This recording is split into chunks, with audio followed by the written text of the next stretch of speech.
So, decision-making deficits are central to many psychiatric and neurological disorders. How does your work inform our understanding of conditions like addiction, depression, or anxiety from a decision theoretic perspective?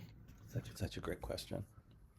Let me tell two quick stories that'll give a flavor of how I think about that. We've already talked a little bit about aversion to ambiguity, and that most people are quite averse to ambiguity. That degree of ambiguity aversion fluctuates from moment to moment. And we began to wonder about 10 years ago about whether that might play a role in recovery from addiction.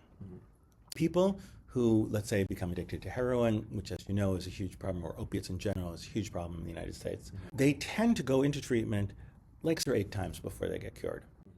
And what happens is you're in treatment for a month or 2 months or 3 months. About 60% of people drop out of treatment in the first 6 months. And this problem of people dropping out of treatment is just huge.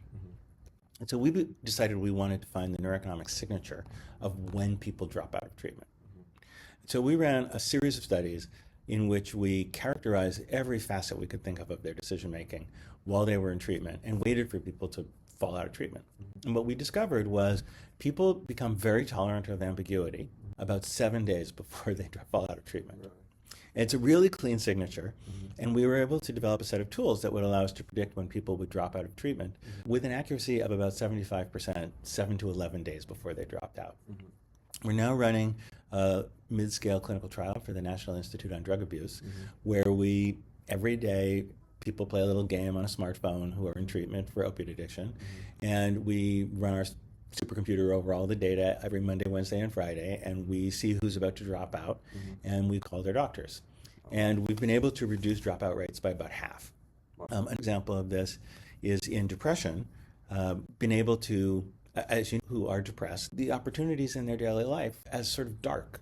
That loss of hedonic pleasure and joy is a signature, actually, from a decision science perspective of, and I don't want to get too lost in the technical details, of what's sometimes called an elevated reference point. We can, like, mathematically, kind of, this might be. And so that led us to build tools for measuring the reference point. And at this moment, we've done a bunch of pilot studies, and we've asked NIH for us to run a large-scale clinical trial because we think we have a little game that takes 3 minutes to run, which characterizes your reference point and can be used to diagnose depression with the same accuracy as a 1-hour in-person clinical interview.